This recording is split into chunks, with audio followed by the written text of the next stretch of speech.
하느님께서 주신 자연을 삶의 터전으로 여기고 생명의 농산물을 기르는 이들이 있습니다. 바로 가톨릭 농민들인데요. 설을 맞아 서울대교구 우리농촌 살리기 운동본부 본부장 이승현 신부님 모시고 생명의 먹거리에 관한 이야기 나눠보도록 하겠습니다. 신부님 어서 오세요. 안녕하세요. 네, 신부님 좀 무겁게 시작을 하게 됩니다. 기후위기에 대한 이야기로 문을 열어볼까 하는데요. 최근에 굉장히 또 심각하죠. 칠레에서는 산불로 큰 피해를 보고 있다고 하고 우리나라도 2월인데 봄날 같은 날씨가 왔다가 추웠다가 참 들쑥날쑥 감기 걸리신 분들도 많고요. 온난화 때문에 진해 군항제는 예년보다 며칠 앞당겨서 열린다라는 이야기도 들려오고 있습니다. 농사에도 큰 영향을 끼칠 수밖에 없을 것 같은데요. 네, 농업이야말로 그 기후의 영향을 가장 크게 받습니다. 농업은 인간이 정착해서 살아오면서 경험한 날씨를 기초로 해서 작물을 재배하는 거거든요. 예. 근데 이제 지금까지 살아오면서 경험했던 날씨가 아무 소용이 없어지는 겁니다. 그러니까요. 그것이 바로 기후위기인데요. 사람도 땅도 그대로인데 날씨가 변하면서 전혀 새로운 땅에서 농사 짓는 것과 똑같은 상황인 것이죠.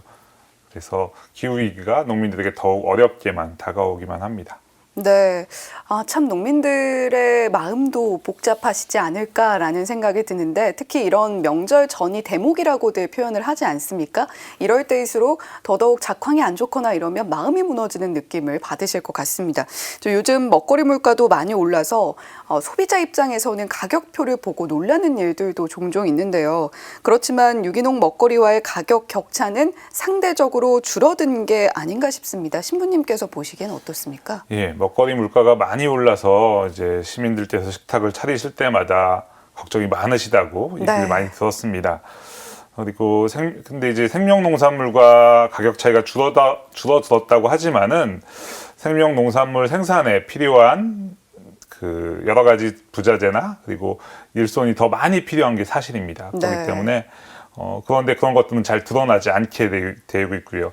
농민들 입장에서는 생명 농산물을 생산하기 위한 비용과 인력이 더 많이 들어가지만은 시민들 입장에서는 이제 작은 비용이라도 줄이기 위해서 노력하시니까 소비가 잘 안 되는 어려움이 있는 것은 사실입니다. 네, 우리 땅에서 화학약품을 쓰지 않고 건강하게 재배한 유기농 먹거리들의 품질과 상관없이 소비자 입장에서는 조금 더 싼 것, 그리고 조금 더 우리가 부담이 덜 되는 것을 선택하다 보니까 유기농 먹거리를 재배하는 농민들도 많이 힘들다라는 이야기를 해주고 계십니다.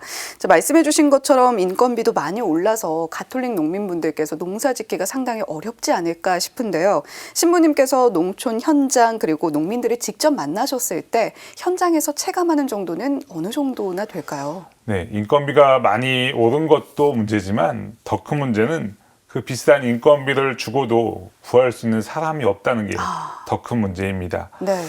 우리나라 농촌에 살고 있는 사람의 35%가 60, 70대 이상이거든요. 그리고 60대도 30% 정도 차지합니다. 그러니까 농촌에서 60대 이상이 65%나 됩니다. 자녀들은 모두 도시로 보내고 요즘에는 외국인 노동자분들께서 농촌에서 일하시는 것이 사실인데 코로나19 팬데믹 이후에 이 외국인 노동자분들을 구하는 것도 힘들어지고 있습니다. 그래서 인건비도 그만큼 더 많이 오르게 되고요. 농사일은 정해진 시기가 있습니다. 딱 그 시기에 일을 해야지만이 수확을 할 수 있고 출하를 할 수 있는데 사람을 구할 수 없어서 또는 인건비를 부담하기 너무 힘들어서 농사를 포기하는 경우가 종종 생깁니다. 특히 고령화된 농촌의 현실에서 이런 상황은 점점 더 어려워지고 있거든요. 결국 농업이나 농촌의 가치를 어떻게 바라볼 것인지, 어떻게 인식할지에 대한 철학적인 그리고 정책적인 변화가 없이는 점점 더 어려워질 거라고 생각됩니다.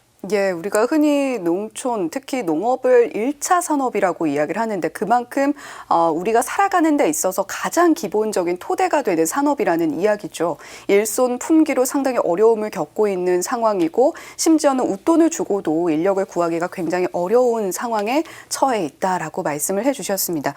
모든 그리스도인은 선교사라고 할 수 있을 텐데요. 2024년 서울대 교구장 정순택 대주교께서 강조하신 것 중에 하나도 바로 선교입니다. 가톨릭 농민들이 땀 흘려서 기른 먹거리를 소비하는 것도 선교에 동참하는 것이다. 이렇게 볼 수 있을까요? 네. 선교라고 하면 많은 분들께서 어렵게만 생각하십니다. 예. 근데 우리의 삶을 통해서 이웃에게 예수님의 가르침, 하느님 아버지의 뜻을 알리고 함께 그렇게 살아가도록 초대하는 것이 저는 선교라고 생각합니다. 하느님의 뜻 중에서 가장 중요한 것을 꼽으라면 생명을 꼽을 수 있습니다. 하느님께서는 모든 생명의 근원이시고 그 생명이 충만하게 가득 차기를 원하시거든요. 근데 우리의 식탁을 이제 가톨릭 농민의 회원들이 기른 생명 농산물로 생명의 식탁을 차린다면 그것은 하느님의 뜻을 우리의 식탁에서 실천하는 것이겠죠.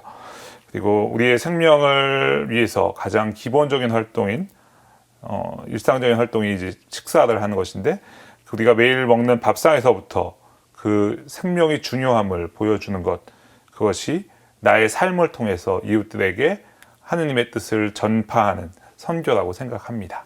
예, 선교는 결코 멀리 있지 않다라는 이야기를 해주신 것 같습니다. 자, 아직 설 제수용품 구매를 하지 않은 시청자 여러분들께 신부님께서 관심과 독려의 말씀 한마디 해주시면 좋을 것 같은데요. 예, 민족 구유의 명절인 설날은 이제 가족 구성원들이 다 모이는 아주 기쁜 날이죠. 행복한 날이고요. 이 행복한 날, 행복한 식탁에 농민들도 그리고 피조물 형제들도 한 자리 차지할 수 있도록 배려해 주셨으면 좋겠습니다. 그러기 위해서는 가족들의 밥상 준비에서부터 갖가지 수입 농산물로 제사상을 차리고 밥상을 차리는 것이 아니라 우리 농촌에서 자란 생명이 살아있는 먹거리로 밥상을 차리는 일이 먼저 이루어져야 할 거라고 생각합니다. 또한 우리의 식탁이 농민들의 땀에 대해서 정당한 보상이 주어지는 식탁이 되도록, 그리고 피조물 형제들과 함께 공동의 집인 지구에 함께 살 수 있도록, 살아갈 수 있는 식탁이 될 수 있도록 관심을 가져주시기를 부탁드립니다. 복음서에 보면은 예수님께서 자리하신 식탁에선 한 사람도 소외된 적이 없거든요. 우리의 식탁도 어느 누구도 소외되지 않도록 농민들도 피조물 형제들도 자리를 차지할 수 있도록 관심을 기울여 주셨으면 좋겠습니다. 새롭게 시작하는 한 해 교우 여러분들의 식탁이 하느님의 은총 안에서 생명의 식탁이 되기를 기도합니다. 예, 새해 복 많이 받으시라라는 이야기를 설 명절에 하곤 하는데요. 새해 복과 함께 유기농 먹거리로 우리 건강까지 챙겨보는 건 어떨까 싶습니다. 서울대교구 우리농촌 살리기 운동본부 본부장 이승현 신부님과 함께 오늘 이야기 나눠봤습니다. 신부님 오늘 말씀 고맙습니다. 감사합니다.